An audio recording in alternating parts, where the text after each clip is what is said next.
सबसे पहले जो लेवल ऑफ बायोलॉजिकल ऑर्गेनाइजेशन में सबसे पहला होता है वो एटॉमिक एंड सब एटॉमिक लेवल होता है। सब एटॉमिक लेवल क्या होता है? सब एटॉमिक लेवल से हम कहेंगे यहाँ पे कि particles that make up atom, particles that make up atom, यानी कि ऐसे पार्टिकल जो कि एटम की फॉर्मेशन करें।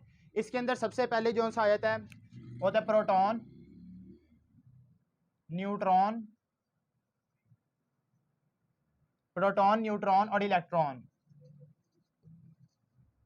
अब ये जब तीन पार्टिकल्स आपस में मिलेंगे तो इसके बाद बनेगा एटम, यानी कि न्यूक्लियस, न्यूक्लियस में प्रोटॉन और न्यूट्रॉन और साइड पे इलेक्ट्रॉन। ठीक हो गया, ये सब एटॉमिक और एटॉमिक लेवल हो गया। यानी कि सब एटॉमिक का मतलब पार्टिकल्स ऐसे जो कि एटम बनाएं, और जो पार्टिकल्स मिलकर एटम बनाएं उसी को एटॉमिक लेवल कहेंगे। फिर इसके बाद दूसरा जो सा लेवल है इसका वह है मॉलिक्यूलर लेवल। दूसरा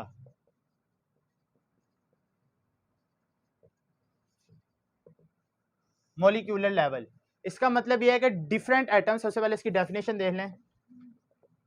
different atoms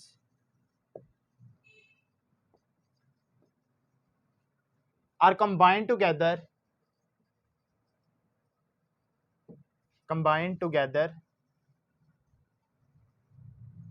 to form a molecule। यानी कि मॉलिक्यूल किससे बनता है? टू और मोर एटम्स हो तो उससे मॉलिक्यूल बनेगा।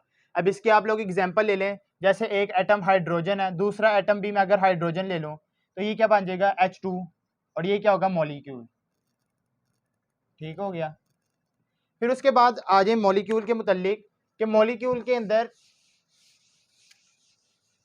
मॉलिक्यूल किन टाइप्स के होते हैं। सबसे पहले तो अगर हम उनके साइज के हिसाब से देखें तो सबसे पहले हमें पता चलेगा कि मॉलिक्यूल दो टाइप्स के होते हैं, टू टाइप्स। एक होती है माइक्रो मॉलिक्यूल, एक होता है मैक्रो मॉलिक्यूल।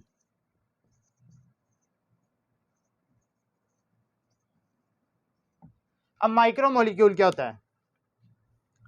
माइक्रो मॉलिक्यूल जो होता है सबसे पहले ऐसे मॉलिक्यूल जिनका लो मॉलिक्यूलर वेट हो, हैविंग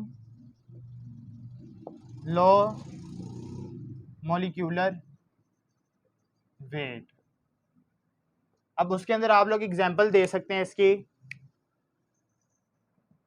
एग्जांपल में आप लोग दे सकते हैं कार्बन डाइऑक्साइड और वाटर, ये लो मॉलिक्यूलर वेट होते हैं। उसके बाद दूसरे है macro molecule, having high molecular weight.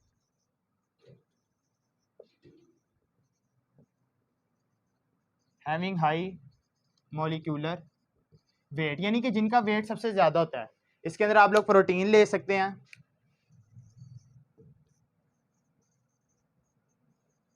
Etcetera.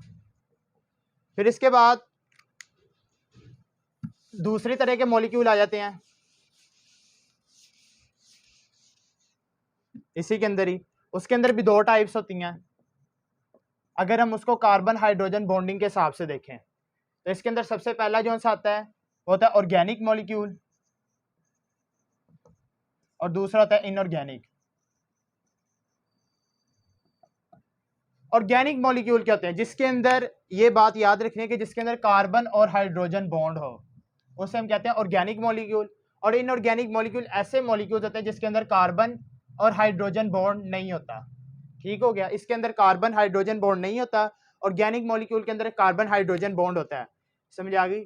और ऑर्गेनिक मॉलिक्यूल की अगर आप लोग एग्जांपल देखें तो सबसे पहले इसके आए थे फैटी एसिड्स, प्रोटीन्स, और अगर इनऑर्गेनिक कंपाउंड्स की देखें तो एसिड्स, सॉल्ट्स, बेसिस।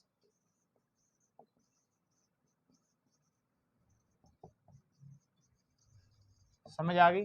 ये हमारे यहाँ पे मॉलिक्यूल की टाइप्स हैं। बस इसके अलावा अब अगला आ जाए ऑर्गेनल।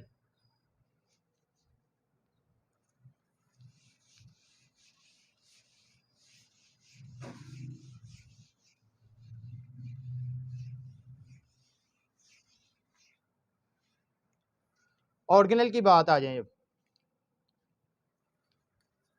मॉलिक्यूल तो बन गया, अब उसके बाद ऑर्गेनल है। ऑर्गेनल एक ऐसा स्पेसिफिक स्ट्रक्चर जो कि सेल के अंदर परफॉर्म, यानी कि जो सेल के अंदर फंक्शन हिस्सा ले, उसे हम कहते हैं ऑर्गेनल, जिसकी वजह से सेल का फंक्शन प्रॉपर हो रहा हो, उसे हम कहते हैं ऑर्गेनल। और ऑर्गेनल जो सा मुख्तलिफ मॉलिक्यूल से ही मिलकर बना होता है, और ये हम कह सकते हैं कि a structure within the cell that performs the specific function, यानी कि ऐसा स्ट्रक्चर सेल में जो कि सेल के अंदर एक स्पेसिफिक फंक्शन करे, उसे हम कहते हैं ऑर्गेनल। अब इसकी एग्जांपल के तौर पर हम ले सकते हैं राइबोसोम्स। राइबोसोम सेल के अंदर होते हैं और इसका काम मकसद क्या होता है? Proteins banana. Mitochondria, formation of ATP.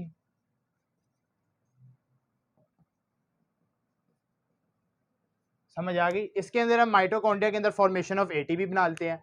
उसके अंदर अब एंडोप्लाज्मिक रेटिकुलम है। एंडोप्लाज्मिक रेटिकुलम में स्मूथ एंडोप्लाज्मिक रेटिकुलम होता है, रफ एंडोप्लाज्मिक रेटिकुलम होता है। रफ एंडोप्लाज्मिक रेटिकुलम भी जोन सा होता है वो राइबोसोम्स की फॉर्मेशन के लिए होता है, और स्मूथ एंडोप्लाज्मिक रेटिकुलम जोन सा होता है वो उसके अंदर जो डिटॉक्सिफिकेशन ऑफ हार्मफुल केमिकल्स के तौर पर इस्तेमाल होता है। ये ऑर्गेनल का स्ट्रक्चर है। अब इसके बाद आ जाए ऑर्गेनल से मिलकर आगे क्या बनता है? सेल।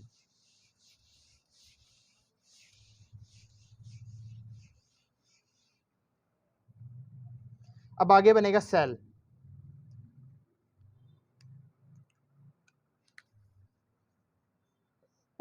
सेल क्या होता है? Different organelles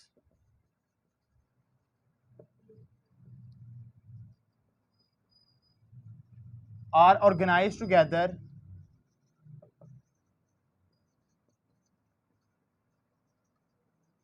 to form a cell, यानी कि मुख्तलिफ ऑर्गेनल्स आपस में मिलते हैं तो वह सेल बनाते हैं।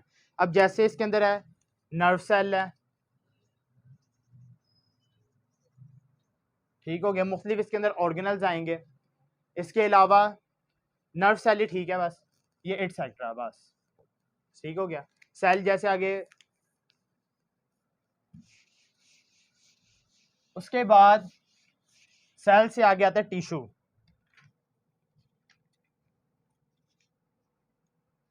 टिश्यू टिश्यू अब इसके अंदर टिश्यू क्या क्या होता है? यानी कि मुख्तलिफ सेल्स आपस में मिलते हैं तो आपस में टिश्यू बनाते हैं। Different cells are organized together to form a cell, to form a tissue, sorry। अब इसके अंदर आप लोग कोई सा भी टिश्यू ले सकते हैं। प्लांट्स में अगर लेना चाहते हैं तो आप जाइलम ले लें, xylem, xylem tissue, phloem tissue. तो जाइलम का फंक्शन क्या होता है? Conductivity of water.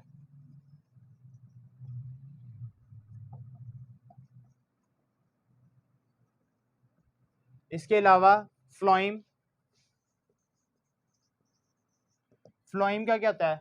यानी कि transfer of food to the aerial parts of plant.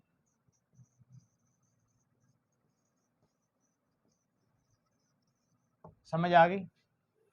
अगर आप लोग ग्लैंडुलर टिश्यू की लेते हैं तो वो सिक्रीशन करता है। इसके अलावा और भी आपकी बुक के अंदर बहुत सारी एग्जांपल हैं, जैसे मस्कुलर टिश्यू है। मस्कुलर टिश्यू जो होता है वो ज़्यादातर कॉन्ट्रैक्शन में इस्तेमाल होता है, बस ठीक हो गया। अब इसके अलावा ये तो ज़्यादातर आते हैं शॉर्ट के, जितने भी मैंने ऑर्गेनल्स पढ़ाए हैं, या ये मतलब कि जितने भी मैंने लेवल ऑफ बायोलॉजिकल ऑर्गेनाइजेशन, यानी कि atomic, subatomic, molecular, organelle, cell, tissue, ये ज़्यादातर शॉर्ट क्वेश्चन में आते हैं। अब इसके बाद आता है एक इंपॉर्टेंट लॉन्ग क्वेश्चन, जो क्या है? सबसे पहले organ and organ system.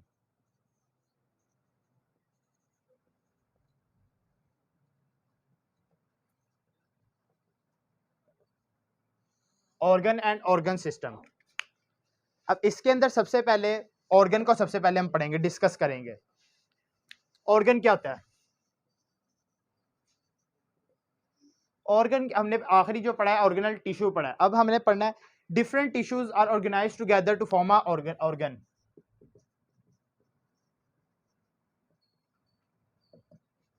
tissues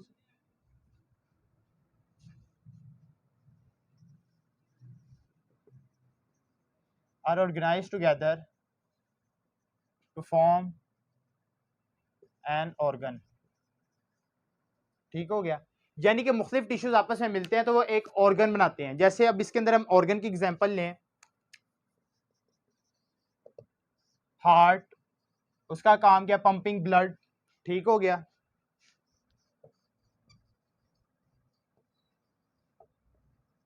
blood यानी कि ये जो सा होता है बॉडी से डिटॉक्सिफाई ब्लड लेता है और यानी कि डीऑक्सीजनेटेड ब्लड लेता है और उसको बॉडी को दोबारा ऑक्सीजनेटेड ब्लड ट्रांसफर करता है। इसके अलावा हार्ट है, ब्रेन है जो कि मैसेज वगैरह रिसीव करता है। इसके अलावा अब आगे एक और इसका जो कि इंपॉर्टेंट एग्जांपल जो कि आपकी बुक के अंदर दी हुआ है, स्टमक। स्टमक का मकसद क्या होता है? स्टमक का मतलब होता है पार्टली डाइजेशन ऑफ फूड, यानी कि ये आपकी डाइजेशन जो सी होती है ये पार्टली करता है, यानी कि मुकम्मल तो नहीं करता लेकिन जुज़वी तौर पर कर देता है, पार्टली डाइजेशन ऑफ फूड। ठीक हो गया, बाकी आगे स्मॉल इंटेस्टाइन, लार्ज इंटेस्टाइन में होती है, आगे जाके लार्ज इंटेस्टाइन में तो अब्जॉर्प्शन होती है, स्मॉल इंटेस्टाइन में ज़्यादातर होती है। फिर उसके बाद स्टमक जो सा पार्टली डाइजेशन ऑफ फूड होता है, इसके अंदर भी आगे इसकी आगे फर्दर 3 लेयर्स होती हैं, एपिडर्मल, एंडोडर्मिस और दरमियान वाली लेयर होती है। ये स्टमक का काम होता है। ठीक हो गया, और इसने जो से सिक्रीशन के लिए ना ग्लैंडुलर इसके अंदर टिश्यूज वगैरह होते हैं, टिश्यूज जो होते हैं वो करते हैं सिक्रीशंस करते हैं। ठीक हो गया, जब वो सिक्रीशन करते हैं तो आगे बनता है गैस्ट्रिक जूस। तो गैस्ट्रिक जूस जो होता है वो हमारी जो सी हमारी डाइजेशन को मुकम्मल करता है। ठीक हो गया, इसके अलावा इसके बाद जो सा है वो है organ system. Organ system,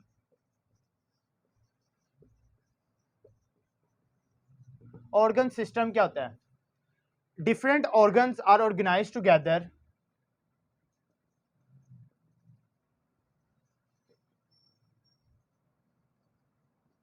are organized together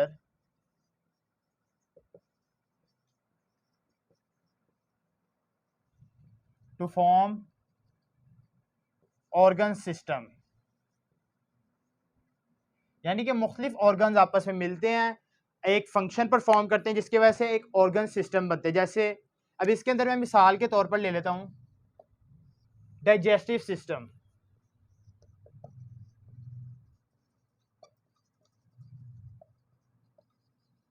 अब डाइजेस्टिव सिस्टम क्या है? ये एक सिस्टम है जिसने हमारा खुराक हमारी डाइजेस्ट करनी है। अब इसके अंदर मुख्तलिफ ऑर्गन्स हैं जैसे कि mouth, oesophagus, stomach, small intestine, large intestine, वो तमाम ऑर्गन अपने फंक्शंस परफॉर्म करेंगे तो जिसकी वजह से एक ऑर्गन सिस्टम बनता है जो कि हम कहेंगे डाइजेस्टिव सिस्टम। फिर उसके बाद अगर आप लोग रेस्पिरेटरी सिस्टम की बात करें,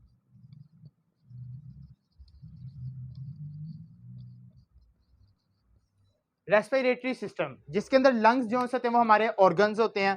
ठीक हो गया, मुख्तलिफ ऑर्गन्स इसके अंदर भी एल्वियोलाई वगैरह मुख्तलिफ आपस में मिलते हैं तो वो एक रेस्पिरेटरी सिस्टम बनाते हैं जिसके अंदर हमारी एक्सचेंज ऑफ गैसेज यानी कि inhalation of oxygen and exhalation of carbon dioxide होती है। डाइजेस्टिव सिस्टम, रेस्पिरेटरी सिस्टम, इसके बाद आ जाए सर्कुलेटरी सिस्टम।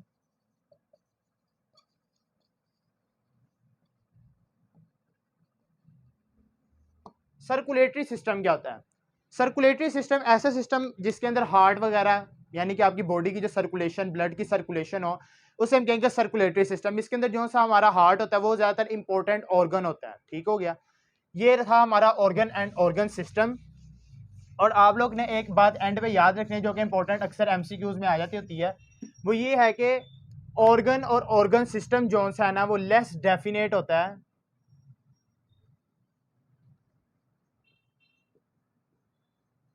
In plants.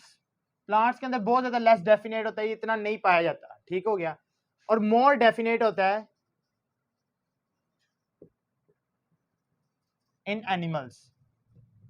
क्योंकि एनिमल्स में बहुत ज्यादा ऑर्गन सिस्टम पाया जाता है, ऑर्गन्स बहुत ज्यादा पाए जाते हैं, जबकि प्लांट्स में इतने ज्यादा ऑर्गन्स नहीं पाए जाते, ना ही उसकी वजह से ना कोई इतना इंपॉर्टेंट ऑर्गन सिस्टम बनता है। ठीक हो गया। अब उसके बाद आ जाइए आप लोग पॉपुलेशन के ऊपर।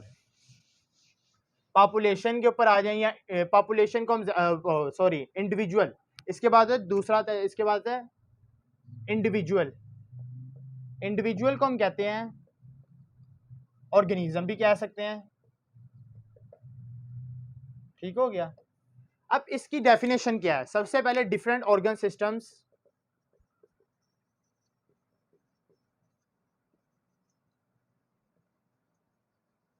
आर ऑर्गेनाइज्ड टुगेदर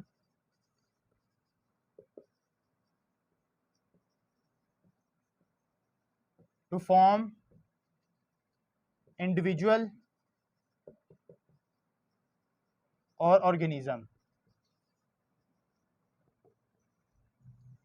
यानी कि मुख्तलिफ ऑर्गन सिस्टम्स आपस में मिलते हैं तो एक वो स्पेशलाइज फंक्शन परफॉर्म करते हैं, और उसकी वजह से एक इंडिविजुअल यानी कि ऑर्गेनिज्म, हम जैसे इंसान वगैरह, कोई भी एम्फीबियन, रेप्टाइल, वो बन जाता है। ठीक हो गया, वो होता है इंडिविजुअल। अब इसके अंदर आप लोग एग्जांपल के तौर पर लिख लें, ह्यूमन बीइंग एक ऑर्गेनिज्म है,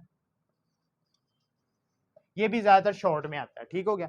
फिर उसके बाद आता है पॉपुलेशन।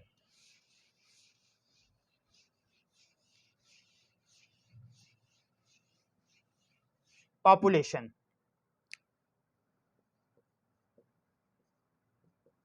अब पॉपुलेशन क्या होती है? पॉपुलेशन क्या होती है?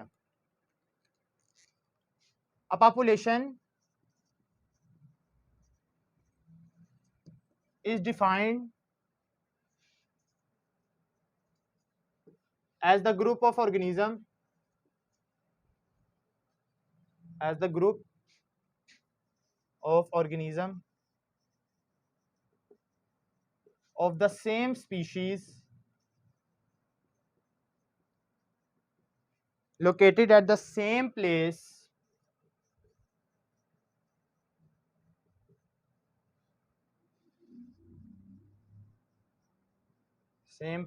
and the same time।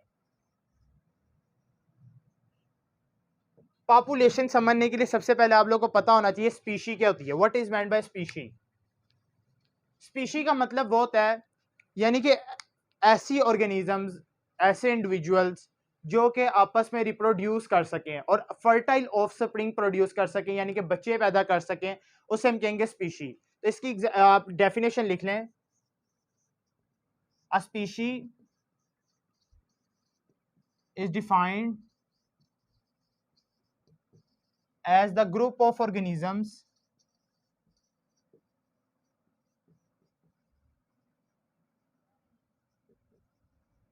a species defined, oh sorry ये तो ये लिखे, a species defined as a group of organism, ये भी लिख सकते हैं, that can interbreed freely among them, that can interbreed freely among themselves and produce fertile offspring।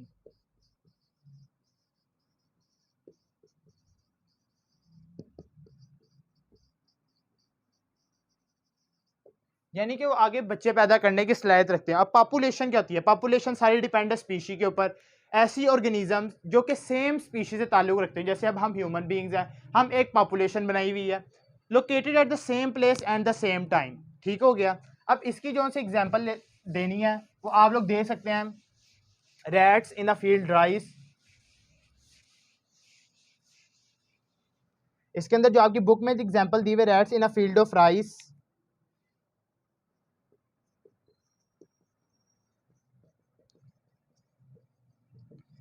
यानी कि चावलों की फसल के अंदर रैट्स हैं, मतलब कि चूहे वगैरह हैं। ठीक हो गया। और वहां पर वही है, तो वो तो रैट्स की होगी एक पॉपुलेशन हो गई। अब इसके अलावा स्टूडेंट्स ऑफ बायोलॉजी,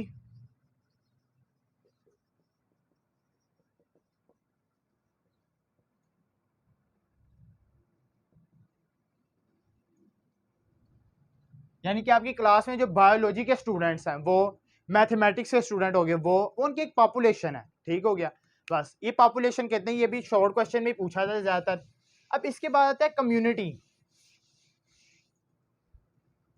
कम्युनिटी क्या होती है?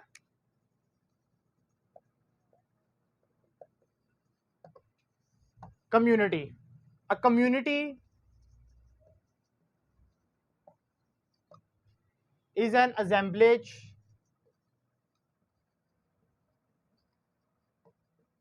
of different populations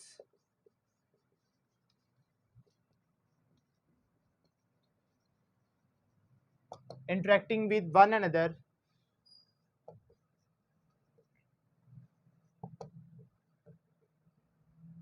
A community is an assemblage of different population interacting with one another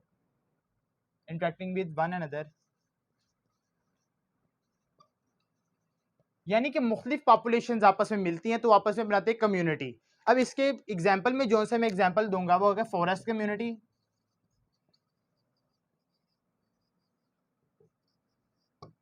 forest community क्या होती है? फॉरेस्ट कम्युनिटी यानी कि वहां पे जानवर भी हैं, पौधों के अलावा एक साम है, तो वो क्या होगा? फॉरेस्ट कम्युनिटी होगी। ठीक हो गया। अब इसके बाद आ जाए आप लोग, बस आज का टॉपिक यहीं तक ही है। और इसके बाद जो सी बात मैं बताने लगा हूँ वो ज़्यादातर कम्युनिटी। अब इसके बाद जो सा आता है बायोस्फीयर होता है।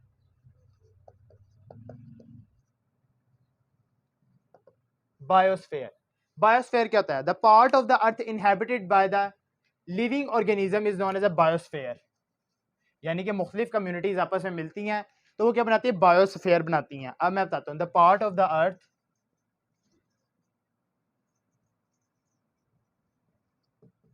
inhabited by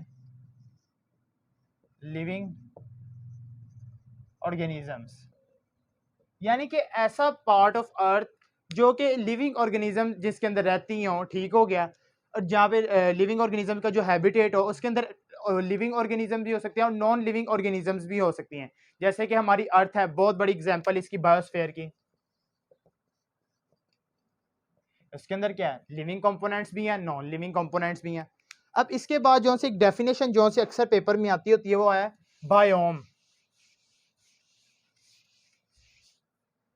बायोम क्या है? Biome is a large regional community usually determined by it's climate, जो कि अपने आबो हवा से पहचानी जाए। अब बायोम एक ऐसा लार्ज रीजनल कम्युनिटी होती है, यानी कि मुख्तलिफ कम्युनिटी जो आपस में मिलती है वो भी बायोम बनाती हैं। Biome is a large regional community usually determined by it's climate. ठीक हो गया। अब इसकी जो सी एग्जांपल आ सकती है वो आती है ग्रासलैंड इकोसिस्टम।